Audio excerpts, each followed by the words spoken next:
In the name of God, the compassionate, the merciful.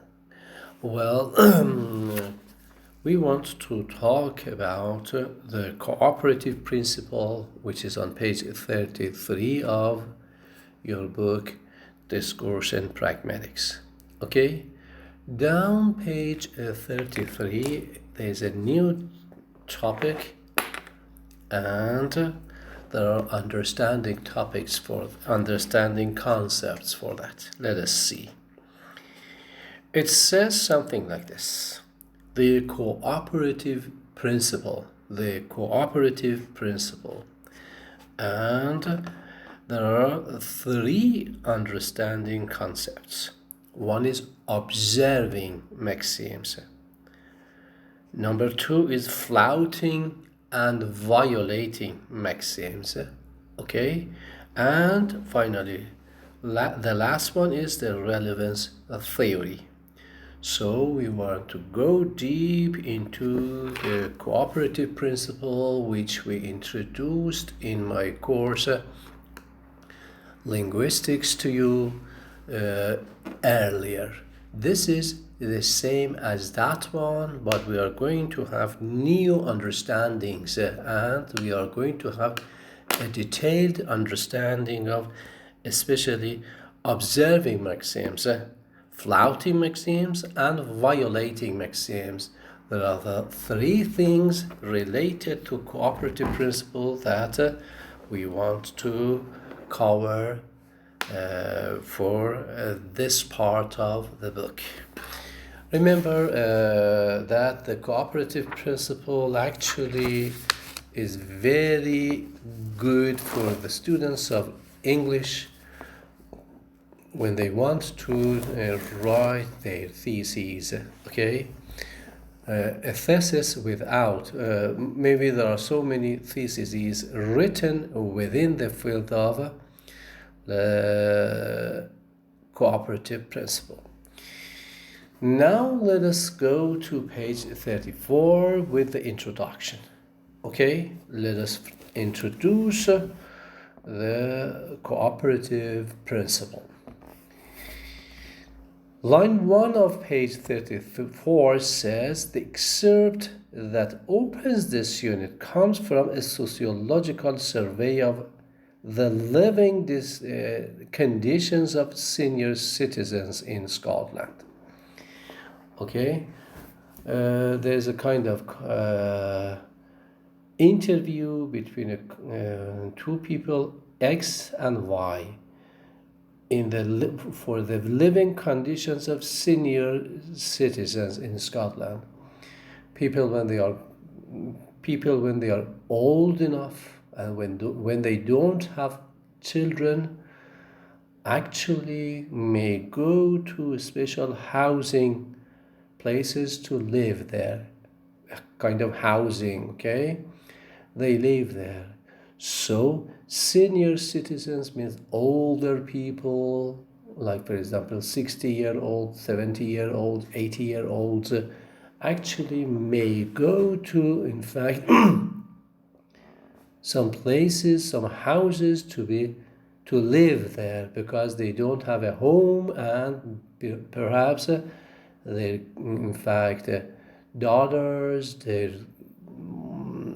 sons actually are not there, or they don't actually pay attention to their fathers or mothers. Anyway, so senior citizens may go to these places, okay?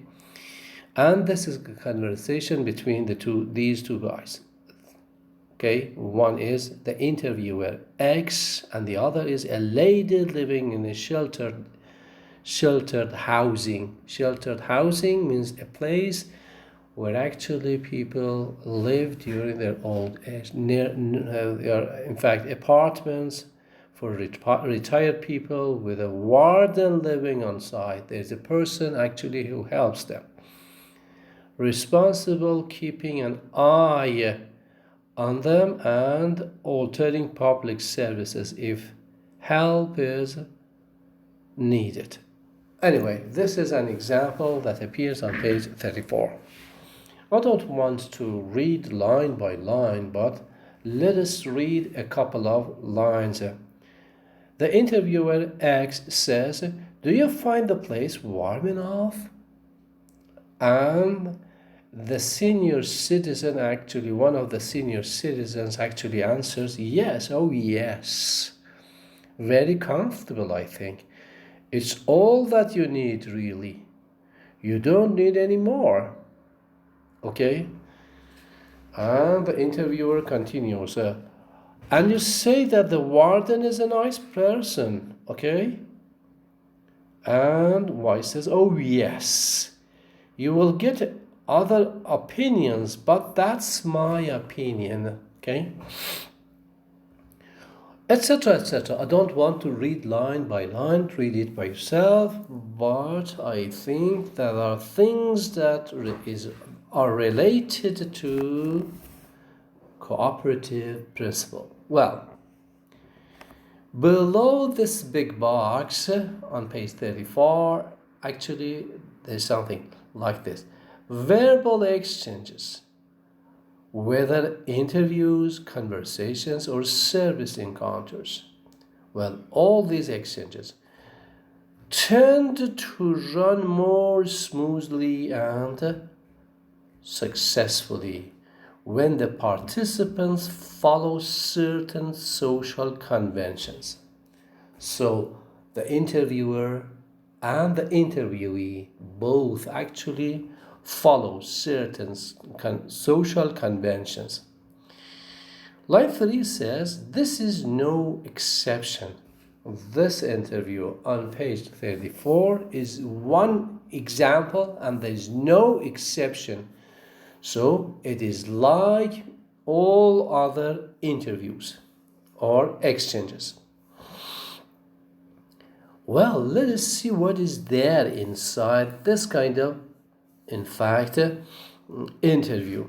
Line 3 says, "The interviewer asks questions and the lady gives answers that gives just the right amount of information." The lady, why, or in fact, this senior citizen actually tries to, in fact, have good answers for the interviewer. Okay, so this is what we see. So she gives the right amount of information and which are relevant to the question. The question is asked by X. Y answers these questions very smoothly, okay, and truthfully and clearly. Okay, line 1, 2, 3, 4, 5. Okay, now let us continue with this same line. When asked if the place is warm enough, for example, her answer is yes. Oh, yes. Very comfortable, I think. Yes. Oh, yes. Very comfortable, I think. Says all that is needed. She is presumably being honest. Honest. She is keeping to the topic, and established to the topic established by the interviewer. So let us look at these lines. Let us see. She is following the conventional maxims of cooperative principle 1975. Grice 1975.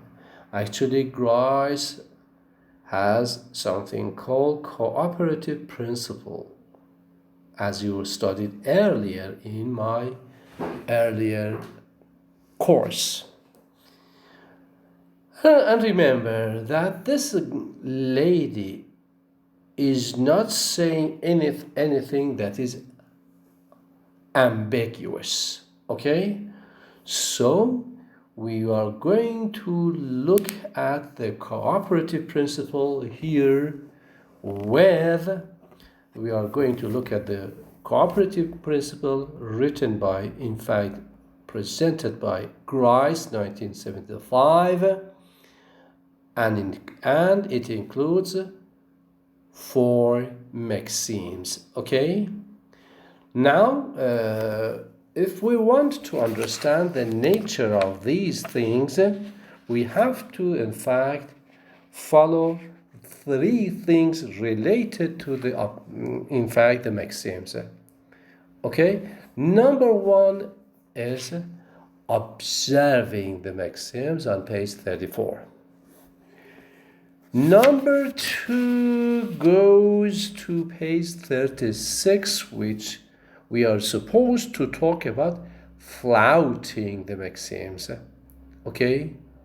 Flouting the maxims on page 36. And finally, we have violating the maxims on page 40. Okay, 40. Now, so we are going to talk about these 3 things related to the maxims. Okay? In my next, voices, you will be hearing the differences between number 1, observing, number 2, flouting, and number 3, violating the maxims. Okay, let us come back. Let us finish this part and go to page 34 below the page 34 for observing the maxims. Thank you very much.